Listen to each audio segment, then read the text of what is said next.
अस्सलाम वालेकुम, नमस्कार, आदाब। मेरे पिताजी की हत्या कर दी गई है। प्लीज़ मैं आप सभी से गुजारिश करता हूँ कि मेरा सहयोग करें।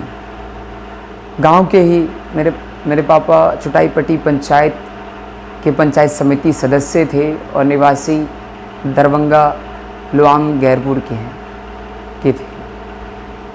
गांव के ही दबंग तौकीर के द्वारा मेरे पापा की हत्या 14 तारीख को सरेआम बीच चौराहे पर गोली मारी गई। मुझ पर भी चलाई गई गोली, लेकिन तीतड़ बितड़ होने के कारण वो सफल नहीं हुए।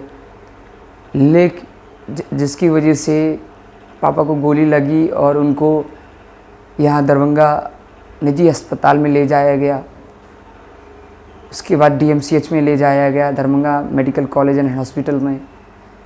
लेकिन पापा मेरे दुनिया से रुखसत हो चुके थे। तो आप सभी से गुजारिश है कि उनके लिए मग़फ़िरत की दुआ मांगें, अल्लाह उन्हें जन्नतुल फ़िरदौस में आला मुकाम अता फ़रमाए, आमीन।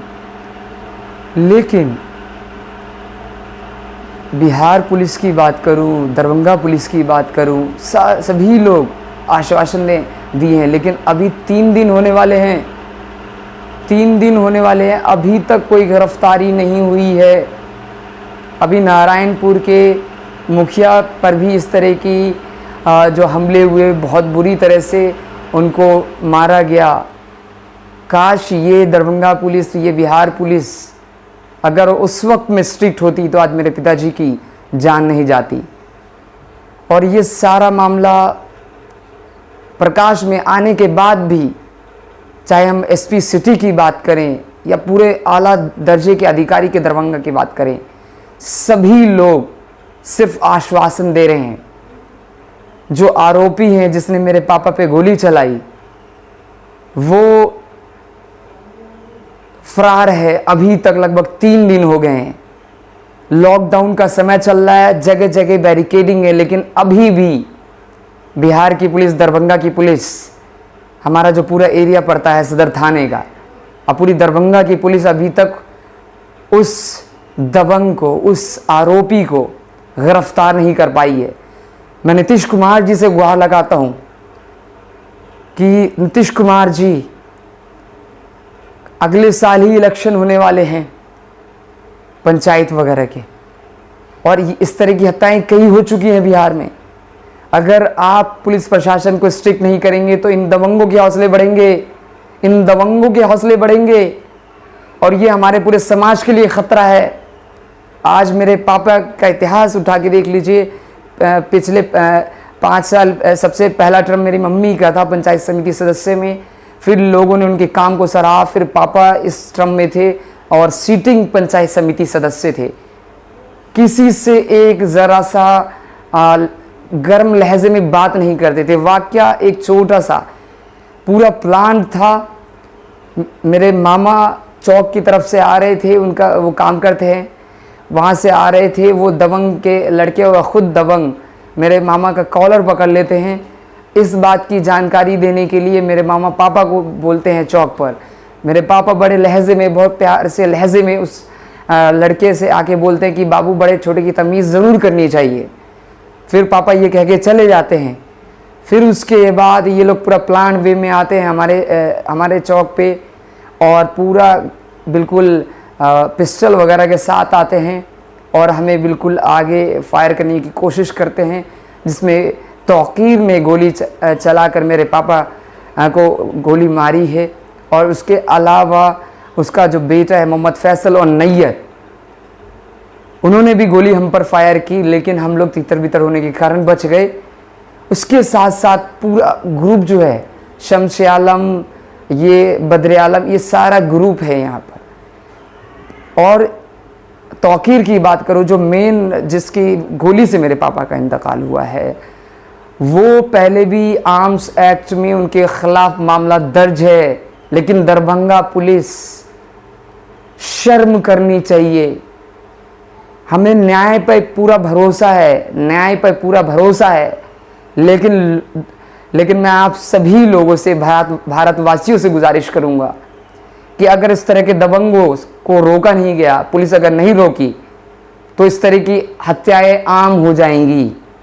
नीतीश कुमार जी, मैं प्रधानमंत्री मोदी जी से भी गुजारिश करूंगा, गृह मंत्री जी से भी गुजारिश करूंगा कि इस मामले में आप बिल्कुल रिपोर्ट मंगवाइए।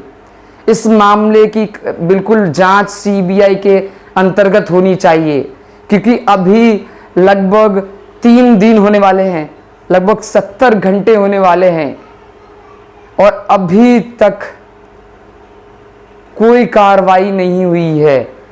किसी सिर्फ आश्वासन दिया जा रहा है कि हो रही है, कार्रवाई हो रही है।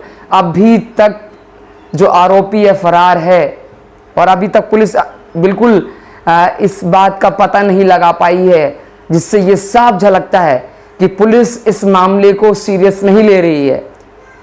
एक राहत इंदौरी का शेर है, अगर मैं गलत हूं तो मुझे माफ कीजिएगा, कि लगेगी आग तो आएंगे कई घर जद में, लगेगी आग तो आएंगे कई घर जद में। यहां पर सिर्फ मेरा मकान थोड़ी ही है। मैं सभी भारतवासियों से अपील करूंगा कि इस तरह का माहौल हर गांव और हर देश प्रदेश में होता है। अगर हमारी पुलिस चौकस हो जाए, अगर हमारी गवर्नमेंट पुलिस को सख्त निर्देश दे कि ऐसे लोगों को शूट एट साइट किया जाए, एक एग्जाम्पल सेट हो कि हमारा देश न्यायपालिका पे चलता है, न्यायपालिका पर सारा कुछ चलता है, जुडिशरी पे चलता है, ऐसे एग्जाम्पल सेट किए जाए कि शूट एट साइट। आज गल्फ कंट्रीज को उठा के देख लीजिए, क्यों वहां क्राइम कम है। हमें अपने हिंदुस्तान की सभी जितनी तरह की कोर्ट से सब पे भरोसा है और उनसे ही गुहार है। मैं निचली अदालत, पटना हाई कोर्ट और सुप्रीम कोर्ट, सभी अदालत से गुजारिश करूंगा, सभी गणमान्य न्यायाधीश से गुजारिश करूंगा, सभी पुलिस महकमे के अधिकारी से गुजारिश करूंगा, जब कोई सरकारी पद पे जाते हैं तो हम बिल्कुल ये शपथ सभी व्यक्ति लेते हैं कि हम बिल्कुल बिना किसी भेदभाव के, और कोई भी गलत चीज होगी तो उसके खिलाफ चाहे हमें जान भी देनी पड़े, लेकिन उस असामाजिक तत्व को खत्म करने की कोशिश करेंगे। लेकिन यहां अभी तक गिरफ्तारी नहीं हुई है। ये दरभंगा पुलिस के ऊपर सवालिया निशान हैं। दोस्तों, ये इस तरह की पहली घटना नहीं है, कई घटनाएं हुई। काश हमारी पुलिस, काश हमारे राज्य की पुलिस, हमारे क्षेत्र के थाना अगर सुस्त ना होते तो इन सब दबंगों के हौसले बुलंद ना होते। और तौकीर की बात करूं, इसमें पहले से भी बहुत सारे, ये गैस एजेंसी वगैरह चलाता है, पहले से भी कई केसेस चल रहे हैं सदर थाने में और भी दूसरे थाने में, आर्म्स एक्ट तक के सवालिया निशान है। इस तरह से खुखार लोगों को आखिर किसका संरक्षण मिल रहा है? पुलिस जितनी टीमें तैनात होनी चाहिए अभी सिर्फ खाना पूर्ति है। मैं दोस्तों से, आप सभी से अपील करूंगा कि इस तरह इस अभी बिहार का इलेक्शन भी है विधानसभा का, उसके बाद हमारे इसका पंचायत का भी इलेक्शन है। मैं नीतीश कुमार जी से अपील करूंगा, सभी थाना अध्यक्ष, सभी क्षेत्रों के थाने अध्यक्ष से अपील करूंगा, जितने भी जो सीटिंग नेतागण हैं या लोगों की ये मदद करना चाहते हैं, सामाजिक सेवा करना चाहते हैं, उनके लिए किसी चीज की, क्या उनकी जान की परवाह नहीं। अगर इसको नहीं रोका गया, क्योंकि रजाउद्दीन साहब कुछ ही दिन पहले की घटना है यहां, अगर उस मामले में पुलिस सीरियस होती तो आज इस तरह की घटना को अंजाम नहीं होता। मैं सीधे सवालिया निशान खड़े करता हूं दरभंगा पुलिस प्रशासन की ओर से, और बिहार के आईजी, डीजीपी और जितने भी आला अधिकारी है उनसे मैं गुजारिश करता हूं कि किसी भी तरह से सर त्वरित कार्रवाई कीजिए। नीतीश कुमार जी से, प्रधानमंत्री मोदी जी से, अमित शाह से और सभी पार्टियों से ये कहता हूं कि ये जो एक गंदी चीजें फैल रही हमारे समाज में, उसे हम सभी को मिलकर धोना होगा।